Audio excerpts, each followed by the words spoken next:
We live, work, and travel through crime zones we didn't sign up for. We know the risks: home invasions, hijackings, violent assaults.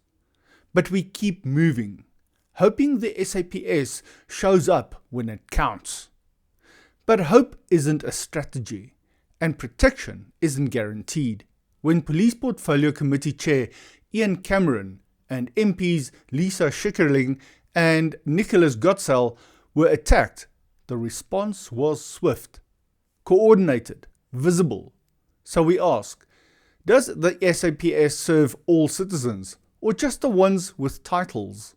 Welcome to the Leandro Show, stories that touch every South African in one way or another.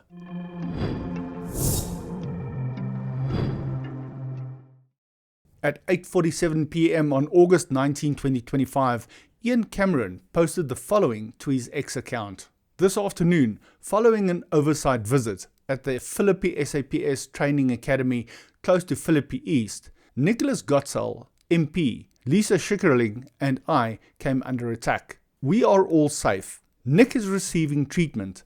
Lisa has a minor head injury and I sustained some injuries, including a few stitches and dental damage, but nothing life-threatening. I want to thank everyone who has reached out with messages of support.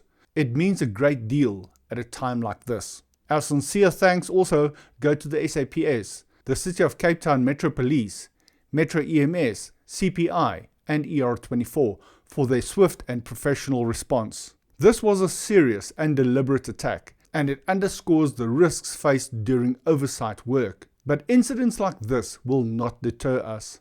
We remain determined to carry out our responsibility to ensure accountability and safety. We also appreciate the support of our colleagues and community members who have stood with us. Tonight I was able to sit down with my family for dinner, and for that we are eternally grateful. Dankie Jesus. Ian Cameron fired back. Literally. News reports confirm he used his firearm in self-defense, shooting at the attackers during the ambush. One suspect, just 18 years old, was arrested that same night after seeking medical attention for a gunshot wound. But the next morning, the SAPS had two more in custody, a 16-year-old and a third suspect, nabbed within hours. A fourth suspect is still at large.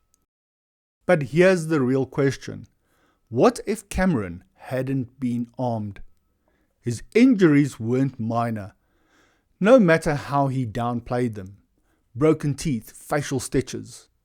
His colleagues took hits to the head and neck. So let's not pretend this was a clean hijacking. If Cameron hadn't fired back, would they have survived? Would the attackers have stopped at bruises or gone further? This wasn't just luck. It was firepower. And it raises a brutal truth. In South Africa, sometimes your only backup is the weapon you carry. Let's talk about who's doing the attacking. One suspect is 18, another just 16. The others, age unknown. But the two confirmed minors in this group, we need to stop and ask, what's happening in our communities? This isn't petty theft, it's violent, coordinated crime, and kids are at the center of it. So either we're watching the collapse of social order in real time, or something more calculated is at play. Are criminal networks using children as frontline attackers, knowing full well that minors often face softer consequences if caught? It's not just disturbing. It's strategic. And if we don't confront the strategy head on, we're not just failing our justice system, we're failing the very communities these kids come from. Ian Cameron and Nicholas Gottsel do more than oversight. They disrupt criminal comfort zones. These visits aren't ceremonial. They're confrontational.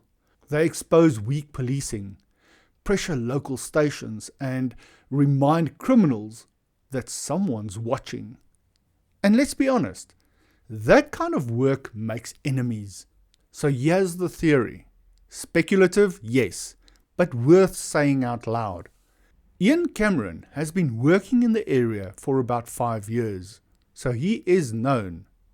Was this attack just opportunistic violence, or was it a targeted move to eliminate a voice that's been strengthening the force against them?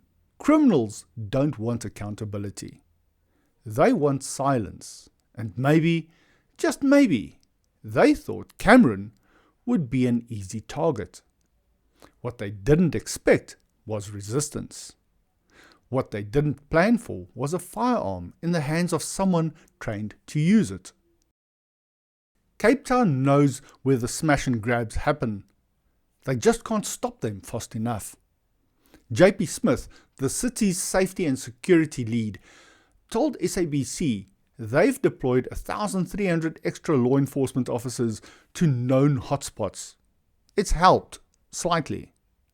Crime stats are dipping, but the real crisis isn't on the streets, it's in the case files. Detectives are drowning. Each one sits with 250 to 300 dockets. That's not policing, that's paperwork paralysis. And when detectives are overloaded, victims don't get justice.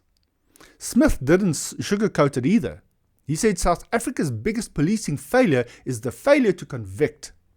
Criminals walk, victims wait, and the system limps on, promising fixes while communities bleed.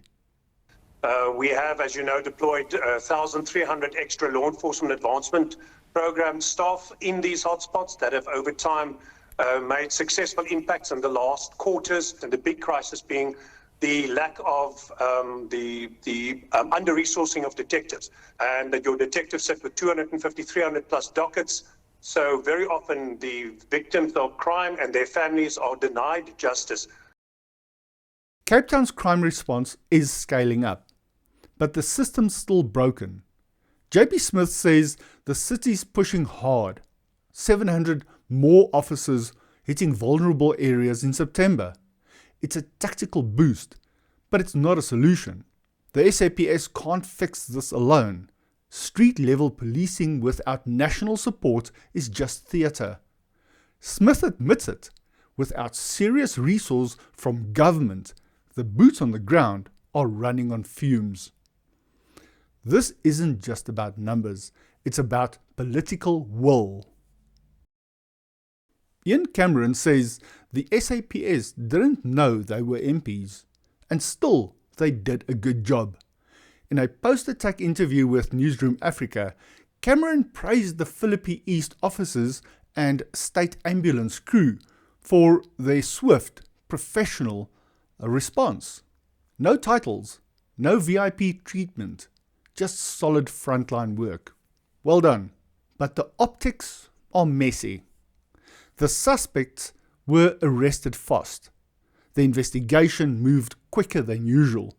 And while Cameron insists this proves ordinary citizens aren't sidelined, many won't buy it. Because in South Africa, perception is policy.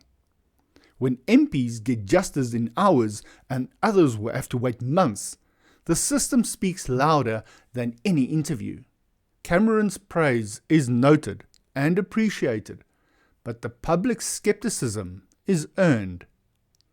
So was this a random ambush, or a message sent to those who dare disrupt criminal comfort zones?